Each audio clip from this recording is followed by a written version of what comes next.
Welcome to another episode of This Week in Hockey East. It is finally here, championship weekend coming up from TD Garden, starting on Friday with two great semifinal matchups to talk about today. As we're going to preview all of it, we're going to talk with Trevor Hoskin of the Merrimack Warriors. That's all coming up. Merrimack's going to play in that first game against UMass, so we'll get to that with Trevor in a second. But let's start with the second game as Boston College and UConn get together in that second semifinal. That'll be a 7 o'clock-ish, hopefully, start on Friday. Everything went chalk in this tournament except for Merrimack upsetting Providence. Boston College and UConn were kind of on similar runs going into the playoffs, but both had very nice quarterfinal efforts.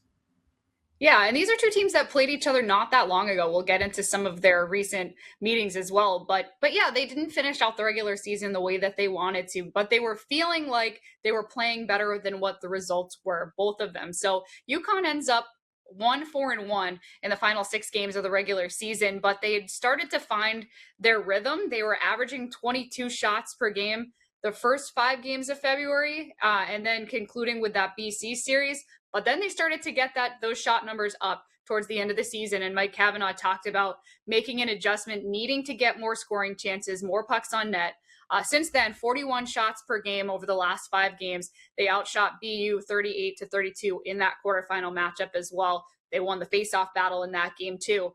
So arguably played a lot better in that recent UMass series where they only got 1 point than they did in that series that they got 5 points against Maine back in February. But they had a really hard schedule to end the regular season for sure.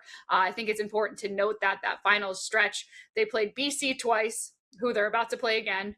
They played a really hot UMass team with a hot goalie and Michael Robel twice. And then they finished out the regular season against the number 1 seed Providence, who, like we mentioned, they're out of this tournament, but they're still going to make the NCAA tournament. They've still been one of the best teams in the second half. So they've been fighting against those other bubble teams. It feels like everybody they played against in the final stretch was kind of fighting for their lives, including them.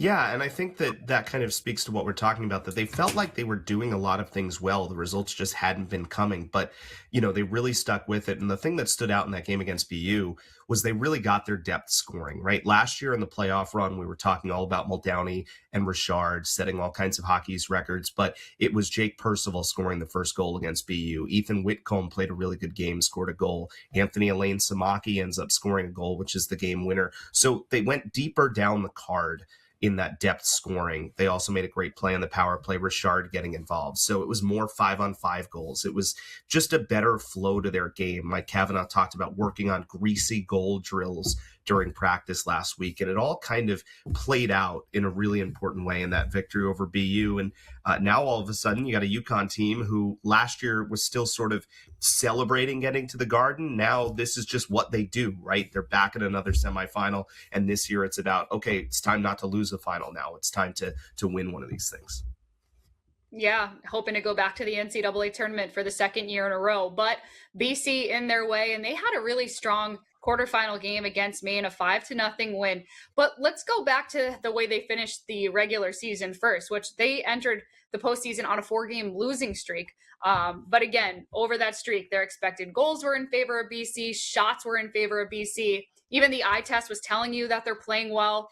They were getting the grade A chances. They weren't all going in, and they weren't getting the results in those last 4 games of the regular season. But then they come out on fire against Maine. They score 2 goals in the first 6 minutes. It was Teddy Stiga and James Hagans. And they were really in the driver's seat from that point on in their game against Maine. Yeah, I mean, I think they were much more physical too in that game. It felt like they were playing with a level of desperation that you would hope for if you were looking at a team in that situation, right? Needing to win to continue their season. I mean, they never let Maine get to their game. Bridget, they held Maine to 18 shots. It's only the second time in the last 4 full seasons that Maine has only been held to 18 shots. And I mean, Maine just never got to their game. I thought BC played incredibly well. And so now all of a sudden we talk about the similarities, right? It's both teams who now you look back at the end of the regular season differently because they came out the way they did in the quarterfinal round. So now you can look at sort of a trend of teams playing well and playing a certain identity in a certain style. Yeah, and when you talk about BC, and what they've been able to do this season and their offense, a lot of times we've been talking about James Higgins and Dean Letourneau. So we're going to talk about them a little bit right now, too. Higgins scored twice on Friday against me, and he's up to third nationally in goals per game this season. And he and Dean Letourneau have combined for 19 of BC's last 39 goals. They've been heavily relied on in this BC offense. And UConn and BC, we talked about it. They played back in late February. You and I were both on that game. And it was 5 points that weekend for BC. They outplayed UConn at Connie Forum. James Higgins had a hat trick in that game. And then Saturday, good back and forth game between the teams. It ends up being a 2-1 overtime win for BC in Hartford. But again, that was when UConn was down in their shot totals, averaging about 22 shots per game. Now that they're back up, getting the scoring chances they want, how does that change this matchup? Yeah, I think that's the big thing, right? Do we see that UConn team that's averaging, in the 40s in shots per game, or more like the 20s? That could go a long way to deciding who wins this game. There's plenty we could talk about, so looking forward to this one. That'll be the second semifinal on Friday. Another semifinal, of course, which will come first, is Merrimack and UMass, and we'll talk with Trevor Hoskin on the other side. That's next here on This Week in Hockey East. We are now joined by Trevor Hoskin, the forward from Merrimack, just coming off that upset win against Providence. Our interview presented by Boston Harbor Hotel. Plan your getaway today at bostonharborhotel.com and experience Boston's best waterfront views. Trevor, thank you for joining us. Got a chance to talk to you a little bit before the show and kind of catch up about what you guys have been able to do this season. Obviously, you've had a really strong finish, and you were a big part of the win, both against Lowell on Wednesday in the opening round, and then the game-winning goal in overtime against Providence on Saturday. So I want to start with that moment for you guys, knocking out the 1 seed. What were the emotions like after the win, and how much belief do you have in this team right now? Yeah, obviously emotions were high. Going in, we knew we were playing the 1 seed, so obviously it was going to be a tough task, but I just think we were just going into it with a great mindset. Start of the week, and obviously we're fired up to go to the Garden and just be there. And it was obviously a cool moment for all of us. I think individually, but as a group collectively. So yeah, it's just a great moment, and I think just the way we've been working over the second half, I just think we deserve this, and we're right where we're supposed to be. So. And your head coach, Scott Borick, this week talked to us before the game about the mentality of survive and advance, the motto that you guys have had, and the homework that he had you do. Can you talk about what that was for you? What did it mean? What did you learn from it? Survive and Advance being a movie that he had you guys watch to kind of prepare for the Providence game. Yeah, it's funny. He put Survive and Advance on the board, and obviously just seeing Survive and Advance, we kind of knew what it meant, but we didn't know there was a short movie behind it, and our task was to watch that, and it was just kind of about an underdog story. We know going into every game we're going to be the underdog, so to watch that and to see that group kind of get through that was cool to see, and kind of just gave me chills just watching that. That just that we feel like we've been doubted and maybe not taken as serious as we should. So it was just a great thing to watch for our team as a group going into the game against UMass, and then obviously against Providence as well. Just a good feeling to watch that, and just believe that anything can happen. Trevor, let's go back a little bit. Tell us a little bit about the decision to come to Merrimack this year. What stood out to you about Merrimack? Yeah, it was my first school that I visited, and actually only school. But I don't know. When I came here, it just felt like just a family atmosphere. The coaches just texting me all the time and really building the connection before I got there. I thought it was just wow, these guys really care about me. That's how I felt. And just even walking around campus here and going out for breakfast, I think it's the little things that they did when I came down here. They had my name on number 10 in the dressing room when I came here. I thought that was above and beyond what they had to do. And they've just been an absolute family to me. The guys are great. The coaches are awesome, and they're just willing to do anything for you. And I think you expect a lot on the ice from the coaches, but when they're connecting with you and building that relationship off the ice, I think that really shows how special the place can be. And I've loved every moment here, and I'm so excited to keep going with this group. Sometimes for us on the outside looking in, there's a point where, okay, your record after this date is this, and you guys have gone on this great run since the middle of December. Sometimes that's the turning point for you guys in the dressing room, but sometimes it's something different, right? Sometimes maybe it's even in a loss sometimes where you guys feel connected. You've gone on this great run since the middle of December, but when did you feel like things were turning and when you guys started to see results and have some real belief in the room? Yeah, I think at the start of the year we had a tough record. I think we were like 5-10, and we felt like we deserved better than that, and it didn't feel right.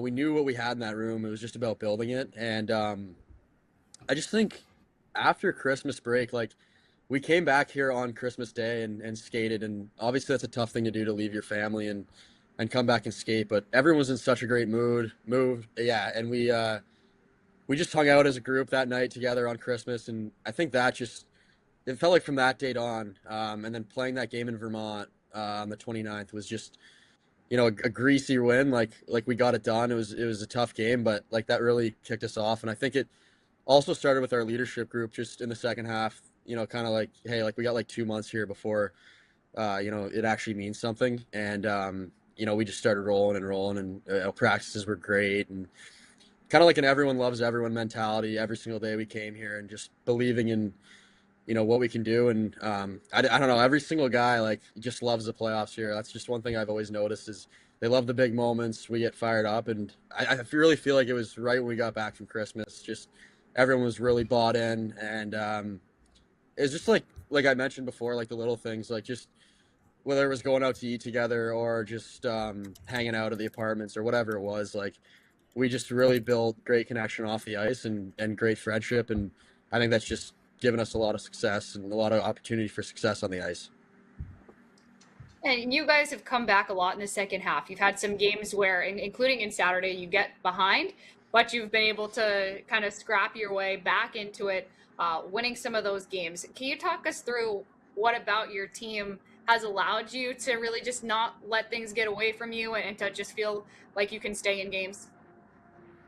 Yeah, I think like I think especially with this conference, like it's like anyone can win on any given night. So we're always prepared, being down a goal. Our coach always mentions that, like we always got to play like we're down, no matter what the score is. And yeah, I think we've been in a lot of games like that. And kind of like I mentioned before, like the first half, we felt like we were in a lot of those games and we couldn't get it done.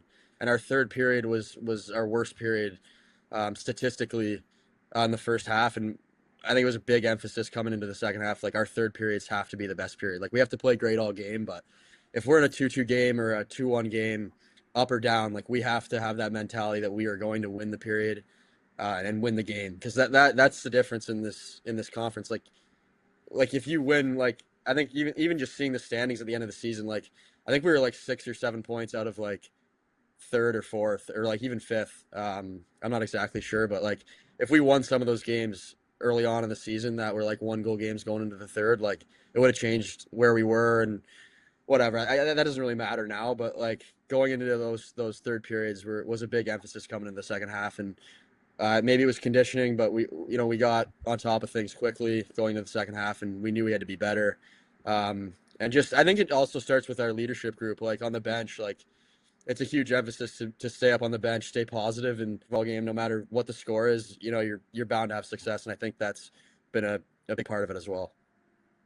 Well, it's been great fun watching you, especially in this second half, and we're looking forward to seeing you this weekend, Trevor. Best of luck, and thanks so much for joining us. Thank you so much. That's Trevor Hoskin of Merrimack. We'll talk more about that game, Merrimack taking on UMass on the other side here on This Week in Hockey East. Welcome back to This Week in Hockey East. It's time to go and look at our other semifinal matchup on Friday, the early game between 2-seed UMass and 8-seed Merrimack, presented by Boston Children's Hospital, the official children's hospital of Hockey East. Boston Children's, where the world comes for answers. So in the first semifinal, we have two teams that got off to slower starts, but really hit the gas and are now rolling coming into this game. Both coaches are Hockey East Coach of the Year finalists. Both are unbeaten in the last 5 coming in. Yeah, it's really amazing what these teams have done. And I think just starting on the Merrimack side, because we just talked with Trevor Hoskin, I mean, you go back to December 12th, right? That's the date if you take the before and after, just like Trevor said, Merrimack was 5-10 before that date. They're 14-5-1 since. They're 7th nationally in scoring over that time since then, right? 3.7 goals per game. They have the top power play in the country over that stretch at over 32%. There's only 6 teams in the country who have more wins since December 12th than Merrimack. The power play really stands out here, I think. And, if folks watch the quarterfinal game, you certainly saw it. It's the number 1 power play in hockey. So it's been good all year, but especially here recently, Merrimack's over 50% on their power play in the last 5 games. They're 8 for their last 15. I mean, it's just ridiculous how good this power play has been. Yeah, and you saw it on display in that Providence game as well. 2 for 3 on their power plays. It's what gave them life when they were down. They scored immediately, only a few seconds into their first power play to tie things up. And it's something that going into the game, Nate Lehman and Providence knew. They had to try to give Merrimack as few opportunities on the power play as possible. They knew it was their biggest weapon. And it turned out to be one of the bigger downfalls for the Friars in that game that they lost in the quarterfinals. So you look at what weapons they have on that power play and how many different ways that power play has scored. It could be on a point shot. It could be a net front. It could be off a face-off win. They've just found many different ways to score. And then Justin Gill and Nick Pierre are 2 of the guys you really have to watch out for on that power play. They each have 7 power play goals this season. That's tied for second in Hockey East. Those are guys that are going to be out there a lot, and they're kind of sneaky scorers, and they've gotten it done recently. We are going to talk a lot about the newcomers when it comes to Merrimack. They are really heavy in on their freshmen and sophomores in terms of contribution. So you look at Justin Gill and Parker Lalonde. They're freshman centers. They're your number 1 and number 2 centers for Merrimack. In fact, all 4 Merrimack centers are first years. But both of those guys, Gill and Lalonde, in double digits in goals. They're both Hockey East Rookie of the Year finalists. And then you put the sophomores into that group as well. The entire top 6 of Merrimack is made out of freshmen and sophomores. And we just talked to Trevor Hoskin. He is one of those sophomores on the second line, coming in, transferring from Niagara, and having a great playoffs. He's our Service Credit Union scoring leader from last week through 3 goals across his 2 playoff games, including the overtime game-winning goal against PC. He scored 2 in Merrimack's win over Lowell in the opening round as well. And the other big thing I think we can talk about is, as Trevor mentioned earlier, they come from behind. And they find ways to come from behind. So since December 12th, they've come back to tie games or win games against teams that scored first against them on 9 occasions. So that's something they've been able to do. And though they struggled in third periods in the first half, they've been a lot better in the second half. Yeah, so I think the big question for this game comes down to, can Merrimack unleash that offense? Or is it just not going to matter because Michael Hrabal is playing at an unbeatable level, right? Speaking of second half runs, since January 1st, it's a 13-3-1 record for UMass. And of those 3 losses, 2 of them were 1-0 losses. So I don't know that there's a more valuable, let's not say best, let's say more valuable player in the country than Michael Hrabal has been for UMass in the second half, right? Since January 1st, it's a .958 save percentage. It's a .135 goals against average, 4 shutouts for Hrabal. 10 times in 17 starts, he's allowed a goal or less. And it's why UMass is the number 1 defense in the country since the calendar turned to January, allowing just 1.4 goals per game. But there is a little bit of firepower here, Bridget, as well. So let's not say that UMass can't score, because they certainly can. Yeah, obviously goaltending is going to be a big thing. We saw it in their matchup against Northeastern. But when you talk about where they've been getting their scoring from, I think a difference for them in the second half compared to the first half has been their defensemen have been more involved in the offense in the second half. So just 8 goals for defensemen in the first half, 15 goals for defensemen in the second half. And Larry Keenan, we talk about him on this show quite a bit. He's really taken a step, 13 points in his last 14 games for them. And then another really big bright spot, Jack Musa and Vaslav Nestrasil against Northeastern. They both scored, 2 guys that you're looking at in this UMass offense that are pretty consistent, highly skilled players. And first time since January 10th that they both scored in the same game. So if the top line gets going, that's really when you have to look out, because UMass is going to shut you down on the back end. And if you also allow that line to get going, it'll be a tough one. Yeah, and remember, UMass has scored without their power play basically the whole second half. Their power play struggled. But when you get to playoff time, you don't get as many power plays. And so scoring 5-on-5 obviously all of a sudden becomes an asset. This might be oversimplifying, but this really feels like Merrimack's offense versus UMass's defense, right? Not that Max Lundgren hasn't been good, not that UMass can't score, but they certainly can. But can Merrimack get its offense going? Can they even get power play attempts? Because UMass takes the fewest penalties of any team in the country. So really interesting stuff in that first semifinal. Coming up, we still have more women's action this week. Northeastern in the Frozen Four. We'll talk about that and wrap things up on the other side. Welcome back to This Week in Hockey East. Well, Northeastern pulled off a big win over Minnesota to send themselves to the Frozen Four. It was at Minnesota, and it was a game that they led for 55 of the 60 minutes played. So really off to a hot start in the NCAA tournament for them. They weathered an early storm from Minnesota, and then once they settled in, they scored 3 goals in the first period. So they started that lead early on with a goal from Eloise Caron only 5 minutes into the game. And before the 15-minute mark of the game, the Huskies had already scored 3 goals, and they had already chased Minnesota's starting goaltender, Hannah Clark. I also want to give credit to striker Zablocki. Her and Eloise Caron both scored similar goals in this game. The scouting report was out on the Minnesota goalie, so they kind of knew how to score against her. And so they were able to chase her with this third goal by Mia Langlois. Northeastern ends up going up 4-0. They hang on to win 4-2 and send themselves to the Frozen Four. Abby Murphy had both of Minnesota's goals on the power play. She just came back from winning gold in the Olympics. But Lisa Janssen was so locked in that third period, made 17 saves in the third. You felt like they were going to be able to close this out. Yeah, and she's our Jersey Mike's a sub above Women's Player of the Week. 45 saves in the victory. That's 99 saves over the last 2 games, the Hockey's final and the win over Minnesota. Her sophomore season has actually had a better winning and save percentage and nearly the same goals against, building on what she had in an already impressive first year in college hockey. Postseason this year, .963 save percentage in 4 games. Pretty ridiculous stuff. Yeah, and some other quick shout-outs. Eloise Caron was the Hockey East Player of the Week. Alessia Beckler, the Defender of the Week. She had 2 assists in that game. And Dave Flint is a finalist for the AHCA Coach of the Year award once again. He's brought Northeastern to the tournament 8 times, to the Frozen Four on 4 occasions, and has been the National Coach of the Year twice in his career. And against Minnesota, he got that 397th career win. So he can't quite get to 400 this year, but he's going to be close to probably get it really early on next year. So it'll be Northeastern and Ohio State at 4 o'clock on Friday in the Frozen Four. So we'll talk about what happens there. We'll talk about the hockey semis and finals, and we'll talk about the NCAA tournament coming up next week. You can still get tickets to the Hockey's Championship. Limited tickets still available for Friday and Saturday. Visit Ticketmaster.com. We hope to see you there, and we hope you enjoy the games. Thanks for watching another episode of This Week in Hockey East.